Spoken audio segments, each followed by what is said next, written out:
From dust we've come, and dust we are, and shall return. Be still, my soul, and let it go. Just let it go. Glory to God.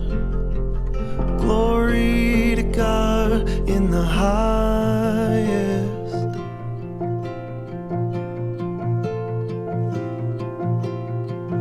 Glory to God. Glory to God in the highest.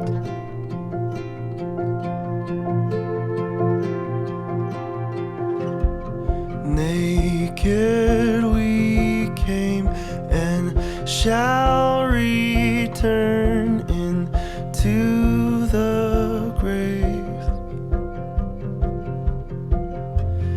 Be still, my soul, and let it go. Just let it go. Glory to God. Glory to God in the highest.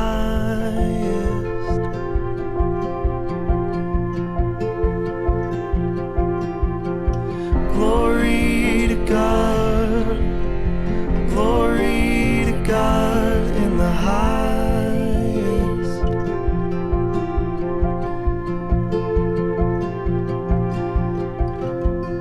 Be still, my soul, Lord, make me whole.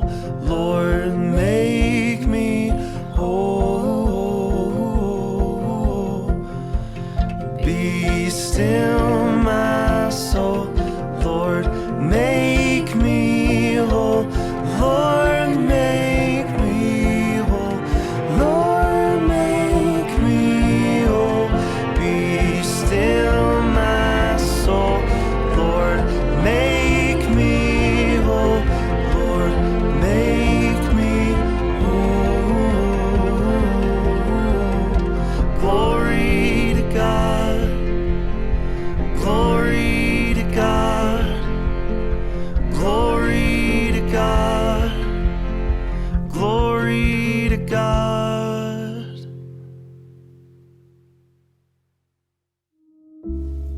En jy moet dink aan die hele pad waarlangs die Here jou God jou nou 40 jaar lank in die woestyn gelei het tot jou verootmoediging en beproewing, om te weet wat in jou hart is. Deuteronomium 8 vers 8. Yet even now, declares the Lord, return to me with all your heart. Rend your heart and not your garments. Return to the Lord your God, for he is gracious and compassionate, slow to anger, and abounding in love. Joel 2, verse 12 to 13.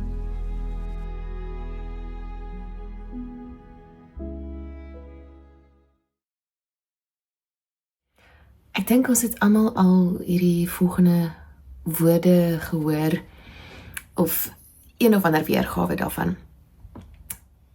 A vocation is where your deep gladness meets the world's hunger. Waar jou diep blydskap die wêreld se honger ontmoet. Om iets van die wêreld se honger te begryp, te weet, te ken, moet ek ook my eie hinkering, my eie honger, my eie dors in die gesig staar. 'n hongerwêreld kan nie gered word deur vol mense nie, deur oppervlakkige, opgestopte mense nie. En dit sal nou meer sin maak as jy hierdie lees van T.S. Eliot. Hy het geskryf, we are the hollow men, we are the stuffed men. Leaning together, headpiece filled with straw. Those who have crossed with direct eyes to death's other kingdom remember us, if at all, not as lost, violent souls, but only as the hollow men, the stuffed men. So hy sê die meeste mense is nie verlore of gewelddadig of reedaardig nie. Ons is net hol en terselfdertyd opgestop. Die woestyn, en dit is nou waar ons eerste stopplek of ruspunt is in hierdie lentreeks waarmee ons nou begin, die roep na die woestyn. Die woestyn as metafoor is die plek waar ons in aanraking kom met al die maniere hoe ons onsself volstop en nooit 'n versadigingspunt bereik nie, en terselfdertyd hol bly aan die binnekant. Die woestyn is die ruimte waar ons dit sien, omdat ons gestroop is van alles wat ons toestop en hol hou in die woestyn, van al ons klein gemakkies en goedjies. So Albert Nolan het geskryf dat as ons Jesus wil volg, ons hom bovenal en in die eerste plek in die woestyn in moet volg. Ons het Woensdag begin met lydenstyd, met Lent. 'n mooi Afrikaanse vertaling daarvoor is ook die vaste, en ek sal nou later iets meer daaroor sê.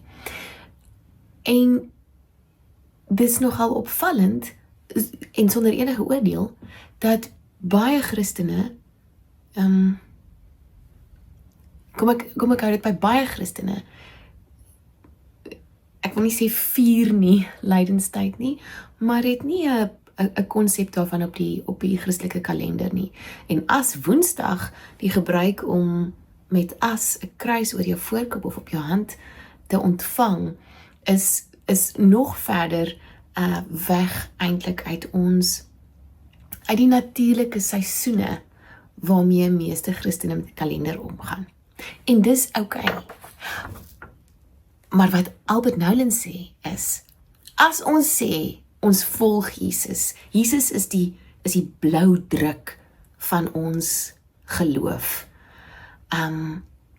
Jesus is nie net die seentjie van die mens nie, ons klein gedomestikeerde projekkie wat ons aan almal wil gee nie, hy is die seun van die mens. Hy is die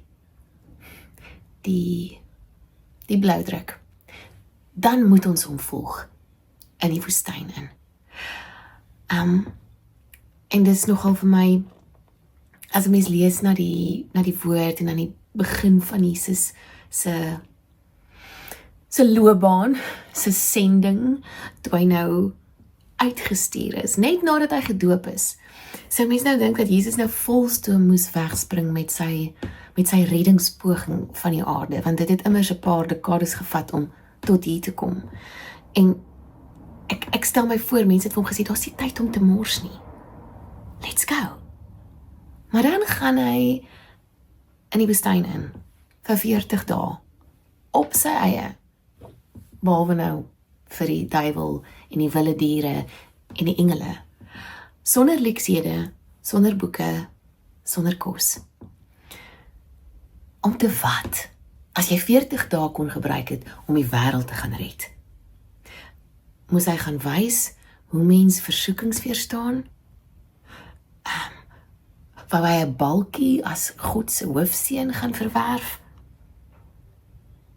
Nee. Ek dink Jesus het woestyn toe gegaan om wakker te raak, of in sy geval dalk eerder om wakker te bly vir sy roeping. Om eerstehands te gaan ervaar wat van hom oorbly as alles gestroop is.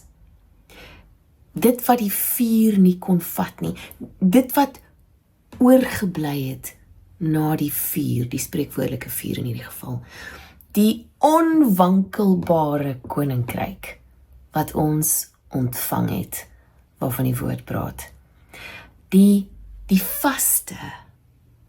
vaste grond, as alles losgeskit word.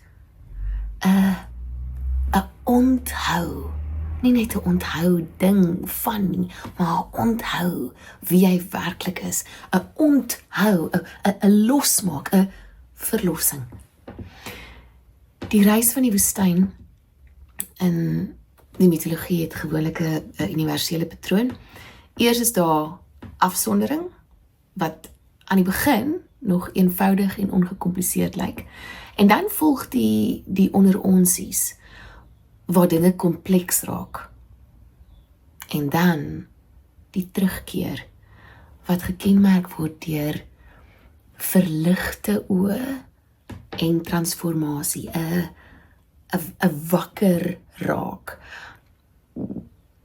Nie die wakker raak wat die teenoorgestelde is van 'n diep slaap wees nie, maar 'n lewendig wees, 'n lewendig gemaak word vir die waarste weergawe van jou, om God in jou te kon sien, te kon ontmoet.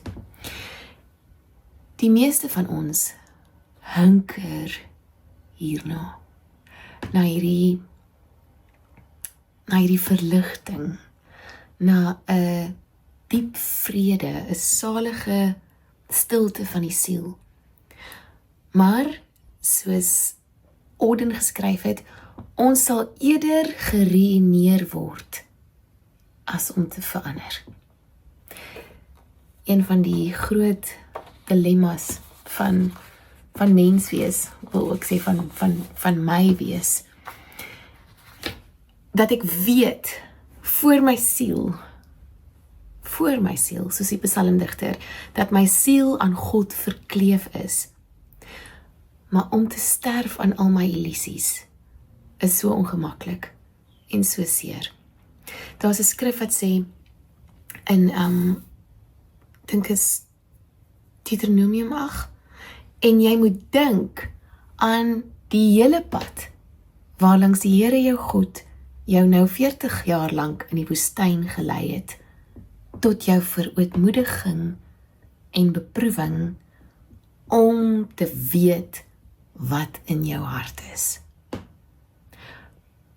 Om te weet wat in jou hart is. Dis hoekom jy moet dink aan jou pad in die woestyn. Dis hoekom ons die roep na die woestyn moet antwoord. En die woord, party vertaling sê, the Spirit led Jesus into the desert, die Gees het Jesus na die woestyn gelei, en anders sê, the Spirit pushed or drove Jesus into the desert. Op watter manier jy ook al daar kom, hoe ons reageer op hierdie roep na die woestyn, is om te weet wat in jou hart is. En verby van ons dit reeds vrees aan Johan, wie wil nou weet wat in my hart is? Ek wil nie weet wat in my hart is nie, want ek wil net vir mense wys die een kant van my hart. Ek wil 'n halfhartige lewe lei, want ek is eintlik okay met die een kant, maar die ander kant wil ek nie iemand anders moet sien nie, en ek wil dit ook nie sien nie. Ons is so hol en so vol in ons kokonne en ons, om nou alliterasie te gebruik, ons ego empires, dat ons nie 'n idee het wat in ons harte is nie. So as ons Joël 2 lees, die skrif wat ons gelees het, waarin God sê, is nogal 'n sterk 3 woorde om het te begin, yet, even now, selfs nou, nogtans, selfs nou, in hierdie tyd, waarin jy dink, nie nou nie, ek kan nie nou nie, nogtans, selfs nou, dan die Engels, return to me with all your heart. En as ons dit lees, weet ons dan nie hoe om terug te keer nie, want ons ken net die helfte van ons harte. Ons leef halfhartig. Ons GPS, ons God Positioning System, beskik nie oor al die data nie. Maar as God oral is, en in alles is, kan ek hom sekerlik ook ervaar in my huis, in die gemak van my eie huis, met my cushy goedjies rondom, met my gewone routine waaraan ek gewoond is.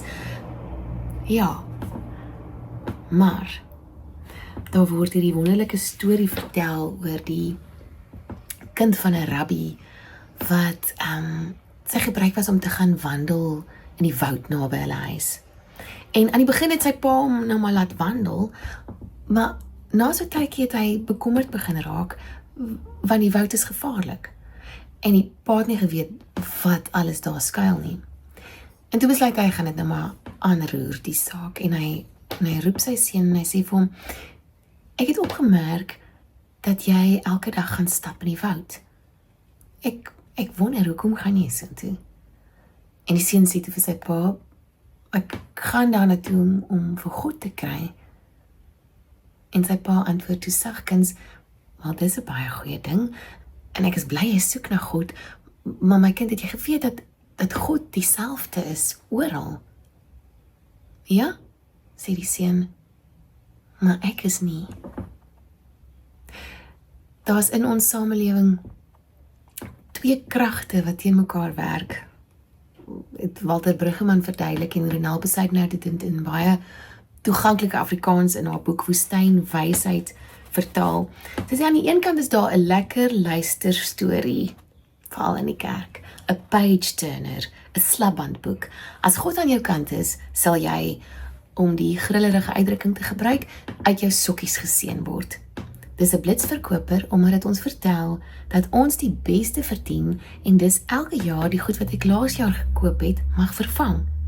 En hierdie historiese rolmodelle is die wat suksesvol en dinamies en ryk en daarom ook bekend is. Dis selfs die storie wat in baie kerke vertel word. God kies kant. Onsin, natuurlik. En omdat die storie so baie vertel word, begin ons lewe volgens die beginsels van die storie leef. Maar daar is ook 'n ander storie. Dis nie so gewild nie, en dit word nie so lekker oorvertel soos die eerste een nie. As jy in 'n mooi huis bly, 'n vol klerekas het, gemaklik jou seevakansie elke jaar hou, dan klink 'n storie wat jou uitnooi om 'n bietjie aan die ander kant van die draad te gaan kuier, nie na 'n nommer 1 op die trefferlys nie. Hierdie minder gewilde storie gaan nie oor meer en beter nie. Inteendeel, dit gaan oor broosheid en deernis. Dit gaan nie oor sekuriteit nie. Dit gaan oor weerloosheid. Nie oor selfverryking nie, maar oor medemenslikheid. En min mense wil hierdie storie se punchline glo.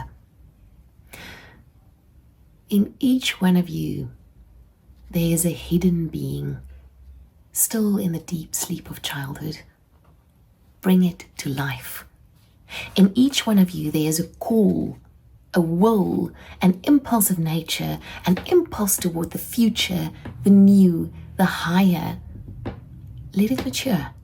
Let it resound. Nurture it. Your future is not this or that. It is not money or power. It is not wisdom or success at your trade. Your future, your hard, dangerous path is this: to mature and to find God in yourselves. Die woestyn, of jy nou daarin getrek of gestoot word deur die lewe, is die plek waar ons dit ontdek. Want daar's niks om agter of onder of in of op weg te kruip nie. En dis hoekom ons daar gevind kan word.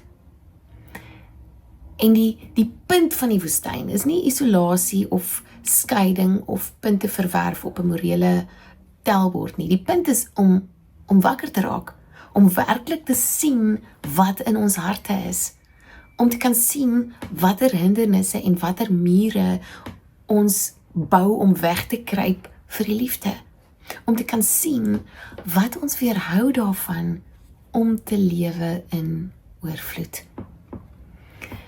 Ek het woensdag aand tydens die viering van Aswoensdag 'n kruis op my voorkop ontvang met die woorde, want stof is jy, en tot stof sal jy terugkeer, Genesis 3.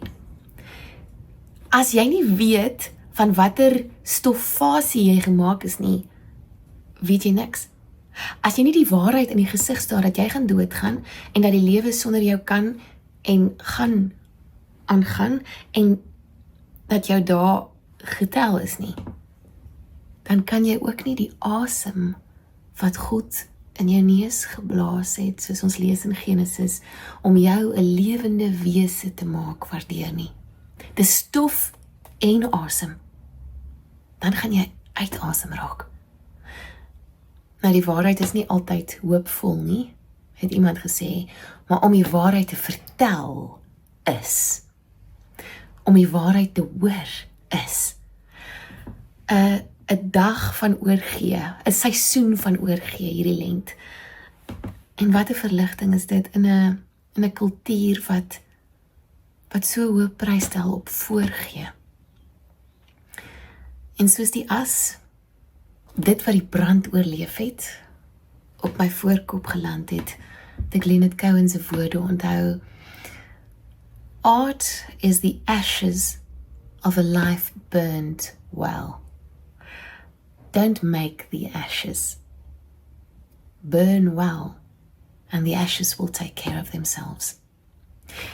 En die kruis op my voorkop, of die een om jou nek, of die een wat daar om jou triespieeltjie hang in jou kar, as dit net daar is om ander mense te wys wat jy glo op papier, of by wie jy jou skaar, dan beteken dit niks.